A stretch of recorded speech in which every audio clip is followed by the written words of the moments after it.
Imagine waking up in a world where your neighbors weren't Homo sapiens, but strange human-like species with bizarre habits. Some buried their dead in ways we still don't understand. Others painted symbols on cave walls that scientists can't decode. And then there are behaviors so unsettling, so unexplainable, that even modern science is left scratching its head. What if the strangest part of our history is the part we can't explain? Picture this. Nearly 100,000 years ago, deep inside a dark cave, early humans carefully placed the body of one of their own into the ground. They didn't just leave it there. They added flowers, pigments, and strange tools beside the body.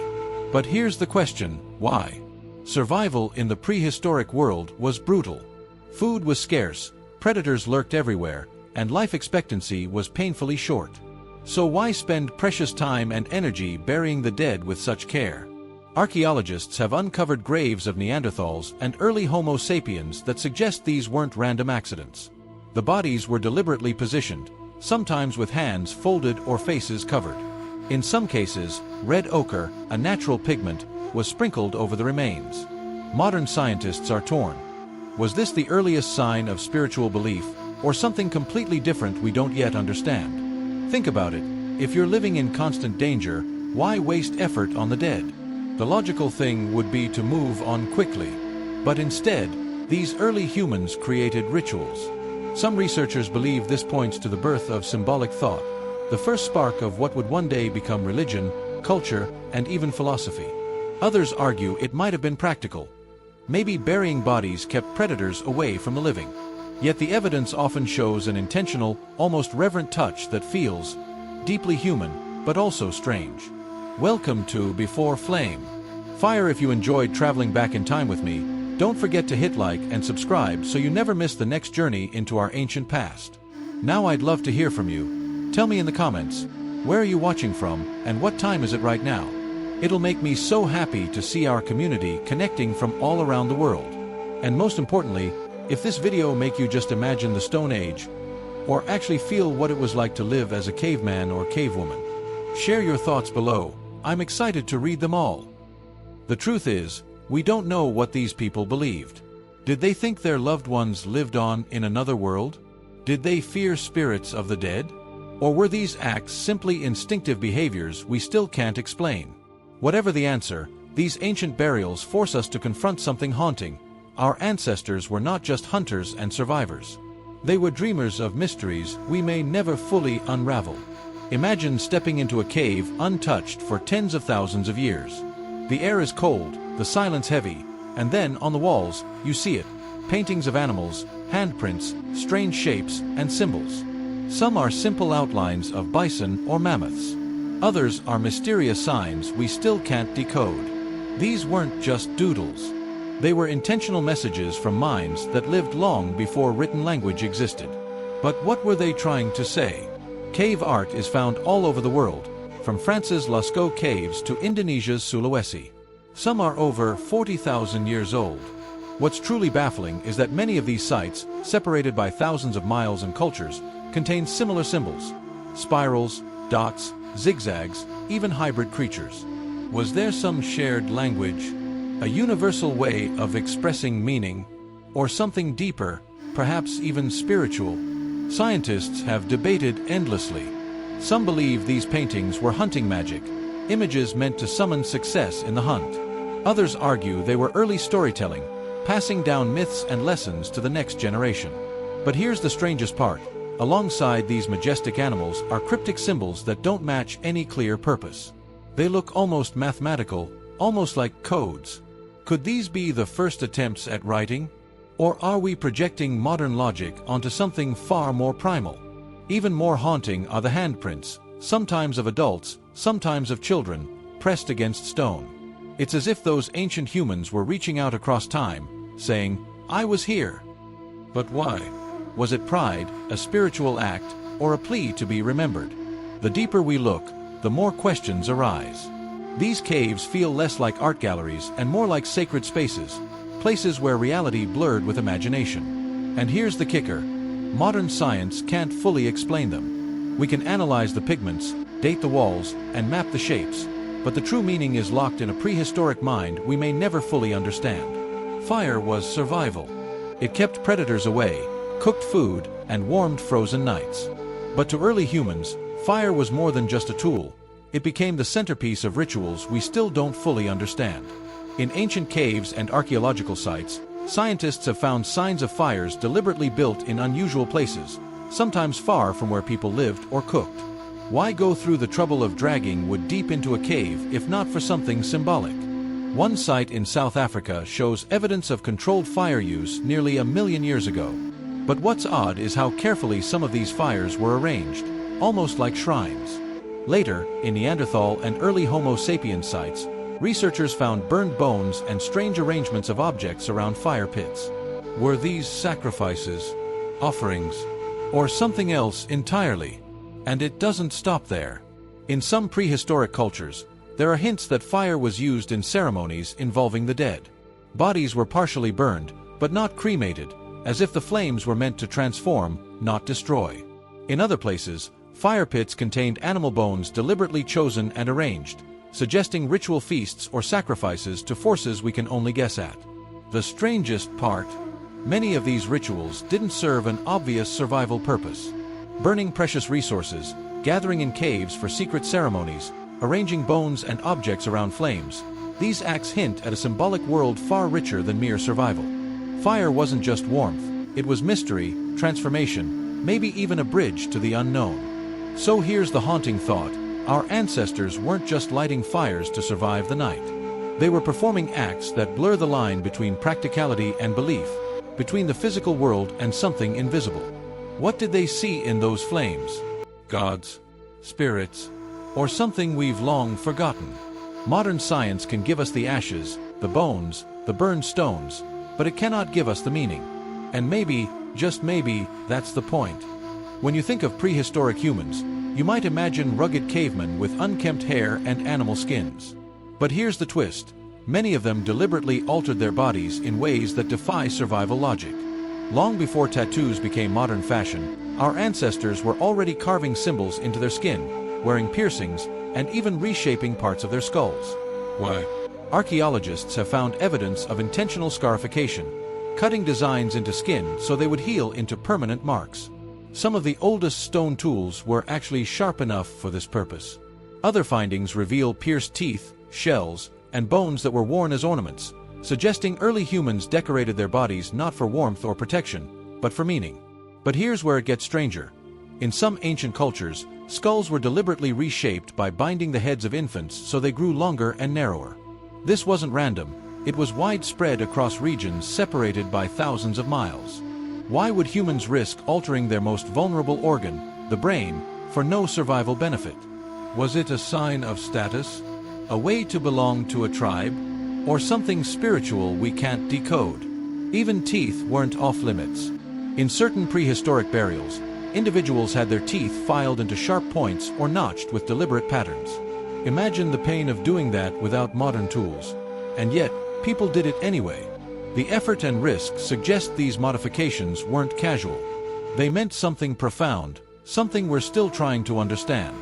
Modern scientists debate whether these marks and modifications were about beauty, identity, or connection to the supernatural. But here's the eerie thought: the urge to permanently alter our bodies, to carry meaning on our skin and bones, may be one of the oldest and most mysterious parts of being human. Now imagine yourself in the Ice Age. You're cold, hungry, and every day is a battle just to survive. Yet, when archaeologists dig into the camps of these early humans, they don't just find stone tools and animal bones. They find necklaces made of seashells, beads carved from ivory, pendants made of teeth, and even feathers carefully arranged into ornaments. The question is obvious: why would people living on the edge of extinction bother making jewelry? The oldest known beads, made from tiny shells, are around 100,000 years old. To create them, someone had to carefully drill holes and string them together, an effort that had nothing to do with hunting or shelter. These ornaments were worn on the body, meaning they carried a message. But what kind of message? Some researchers think jewelry acted like prehistoric ID cards, signaling who you were or what group you belonged to. Others suggest it was about status. The more ornaments you had, the more important you appeared. And then there's the possibility of spiritual meaning. Shells and animal teeth may have been seen as protective charms, symbols of strength, or connections to the spirit world. Here's something even stranger. Many of these ornaments were made from materials that came from far away. Shells found deep inland suggest early humans traveled long distances, or traded with others, just to get them. That means jewelry wasn't just decoration. It was connection. It carried stories, bonds, and maybe even alliances. Think about it. When survival was the only priority, they still carved time out for beauty, symbolism, and meaning. That tells us something crucial. Humans have always craved more than just survival. We wanted identity, belonging, and perhaps a touch of the sacred. Modern science can analyze the beads and bones, but it can't explain why we risked so much just to wear them. That mystery is part of what makes us human. Close your eyes and picture this. A group of early humans gathers in a cave, far from daylight. They're not hunting. They're not cooking. Instead, they're sitting together in silence, facing flickering firelight, surrounded by strange carvings and symbols on the walls. What were they doing? Archaeologists have uncovered sites where hundreds of people came together in areas that had no clear connection to survival. Stone circles, strange enclosures, and gathering spaces exist from tens of thousands of years ago. These weren't homes. They weren't farms. So what were they? Some researchers believe they were ritual spaces, the birthplaces of religion. Others argue they were early social hubs, where humans bonded through storytelling, dance, or music. Yes, music. Ancient flutes carved from bird bones, over 40,000 years old, have been found in Europe. Imagine the sound of those haunting notes echoing in a dark cave, a sound made not for survival, but for something emotional, something human. Alongside music, there's evidence of rhythmic dancing, feasting, and symbolic acts carried out in groups. These weren't just practical gatherings, they were charged with meaning. Even more puzzling, some of these communal spaces seem designed to overwhelm the senses. Narrow passages leading into massive chambers. Walls painted with dazzling images. Fires placed strategically to cast moving shadows. It's almost theatrical, as if early humans wanted to transport themselves into another world, to step beyond the ordinary into the mysterious. But why?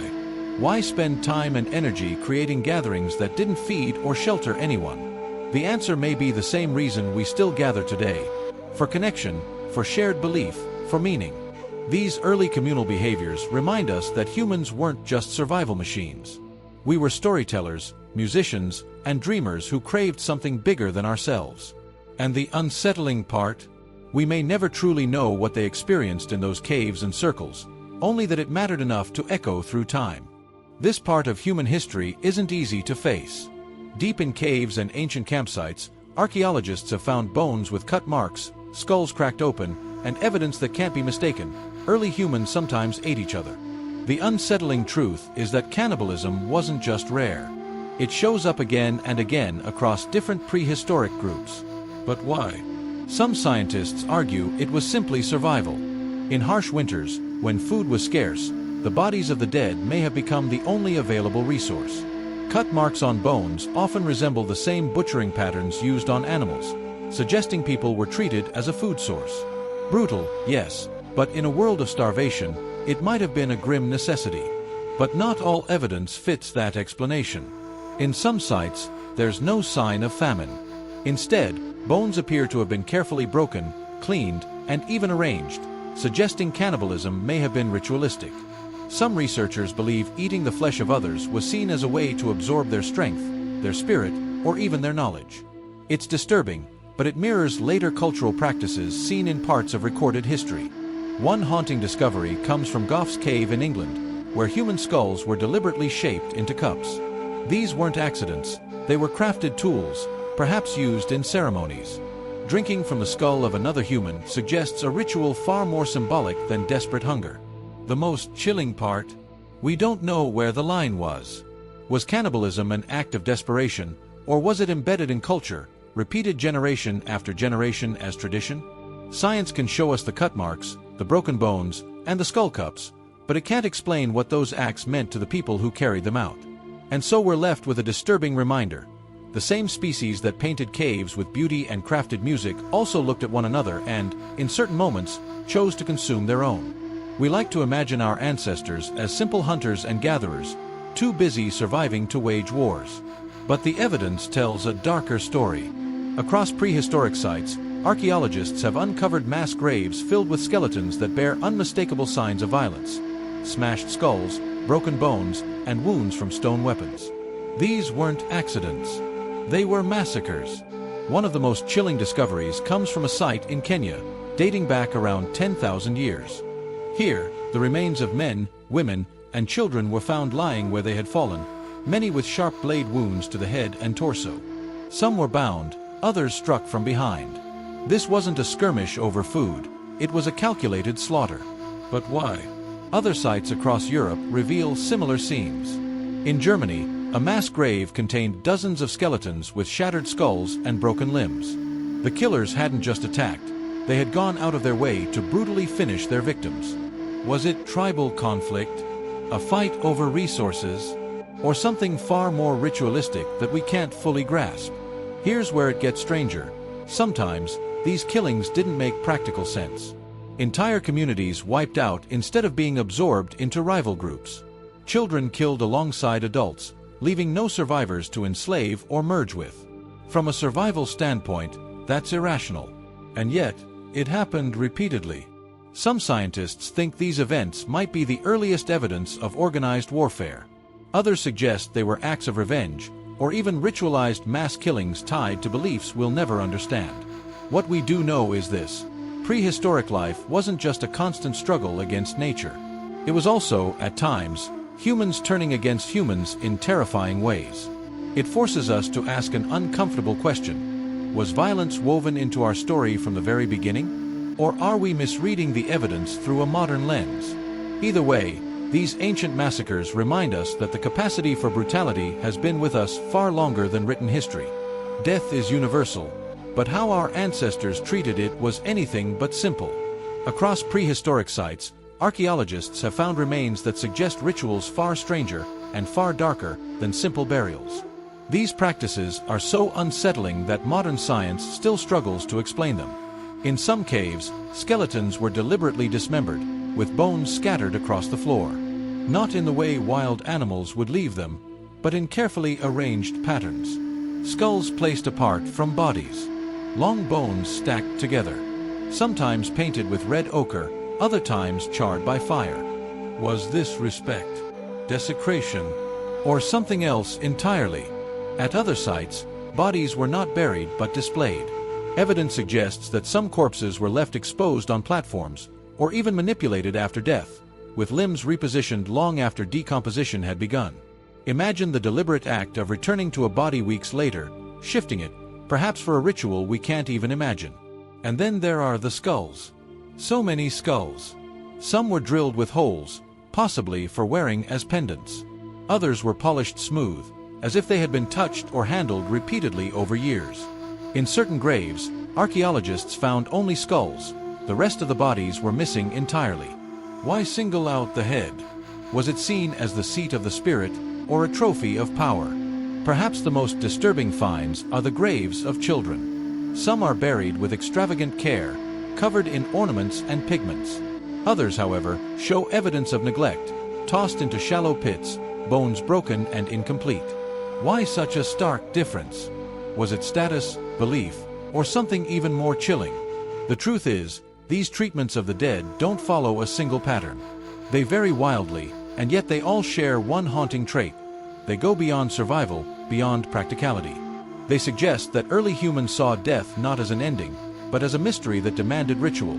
Sometimes reverent, sometimes horrifying, and often beyond our comprehension. In the end, these practices remind us that the minds of our ancestors worked in ways we may never fully understand. What they saw in death, what they feared, and what they hoped, all of it is locked away in rituals that science can uncover, but never fully explain. From the strange burials of our ancestors to the haunting evidence of cannibalism, from cryptic cave art to rituals around fire and death, one thing is clear: prehistoric humans were far more complex than we often imagine. They weren't just struggling to survive. They were creating meaning, grappling with mysteries, and performing acts that still leave modern science speechless. And maybe that's the most unsettling truth of all. The The behaviors we can't explain remind us that these ancient people weren't so different from us. They wondered, they feared, they dreamed, and sometimes, they acted in ways we still find shocking. Their lives may be separated from ours by tens of thousands of years, but the unanswered questions they left behind still echo in our own search for meaning today. The story of humanity isn't just about evolution or survival. It's about the things we can't explain. The rituals, the symbols, the darkness, and the wonder that made us human in the first place.